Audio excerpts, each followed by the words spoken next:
कक्षा 10 प्रश्नावली 7 के सूत्र एक बच्चे ने पूछे तो इसलिए लिख के दे रहा हूँ कि नहीं, दो बिंदुओं के बीच की दूरी यानी कोई भी दो बिंदु अगर उनके बीच की दूरी निकालनी है तो सूत्र लगाएंगे आप x1 माइनस x2 का whole square plus y1 minus y2 का होल स्क्वायर का रूट। आप इसे चेंज करके भी लिख सकते हैं कि x2 माइनस x1 का whole square plus y2 minus y1 का होल स्क्वायर।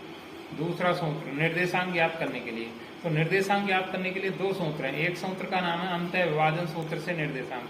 तो x बराबर x का मान है अपने पास कि m1 x2 plus m2 x1 बटे m1 plus m2 comma y बराबर m1 y2 plus m2 y1 बटे m1 प्लस m2। और दूसरा निर्देशांक ज्ञात करने के लिए मध्य बिंदु सूत्र से निर्देशांक। तो x के लिए है अपने पास कि x बराबर x1 प्लस x2 बटे 2 और कॉमा y बराबर y1 प्लस y2 बटे 2।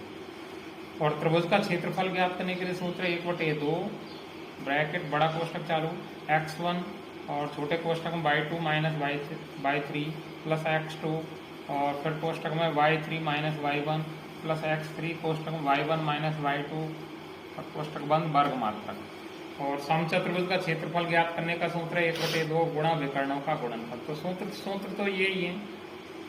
तो अब कुछ महत्वपूर्ण बिंदु हैं, जैसे कि पहला है x अक्ष पर स्थित बिंदु के निर्देशांक x, 0 होते हैं और y अक्ष पर स्थित बिंदु के निर्देशांक 0, y होते हैं और मूल बिंदु के निर्देशांक 0, 0 होते हैं।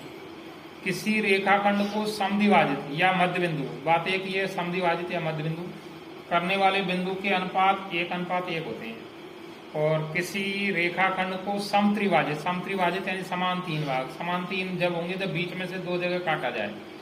तो समत्रिभाजित करने वाले बिंदुओं के अनुपात 1:2 और 2:1 यानी वे दो जगह काटेंगे तो पहले के अनुपात होंगे 1:2 और दूसरे के अनुपात होंगे 2:1।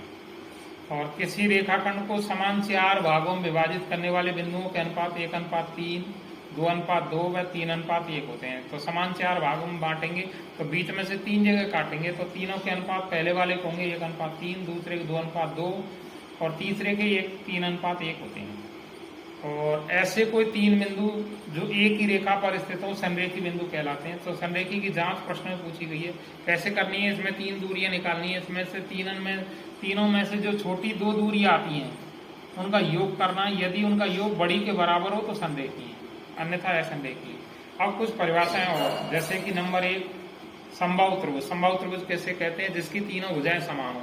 तो इसके लिए आप 3 दूरियां निकालेंगे, अगर तीनों दूरी बराबर है तो समबाहु त्रिभुज है और अगर 2 दूरी बराबर है तो समद्विबाहु त्रिभुज। तीनों अलग अलग हैं तो विषमबाहु त्रिभुज। समकोण त्रिभुज कब बोलेंगे, ऐसा त्रिभुज जिसमें कोई एक कोण समकोण हो। और समकोण का पता कैसे लगेगा, यदि किसी त्रिभुज में बड़ी भुजा का वर्ग शेष 2 भुजाओं के वर्गों के योग के बराबर हो तो बड़ी भुजा का समकोण समकोण होता है। अब आगे कुछ परिभाषाएं, जैसे कि वर्ग चतुर्भुज ऐसा चतुर्भुज जिसकी 4 भुजाएं समान हो और दोनों विकर्ण आपस में समान हो तो वर्ग चतुर्भुज है। और समचतुर्भुज जिसमें 4 भुजाएं समान हो परंतु दोनों विकर्ण असमान हो समचतुर्भुज होता है। आयत चतुर्भुज ऐसा चतुर्भुज जिसकी आमने सामने की भुजाएं समान हो और दोनों विकर्ण परस्पर समान हो, आयत चतुर्भुज होता है। और समांतर चतुर्भुज ऐसा चतुर्भुज जिसमें सम्मुख भुजाएं समान हो परंतु दोनों विकर्ण असमान हो, समांतर चतुर्भुज होता है। यदि इनमें से कोई मेल नहीं खाता उसके लिए लिखोगे आप कि दिए गए चारों शीर्ष किसी प्रकार के चतुर्भुज के शीर्ष नहीं है।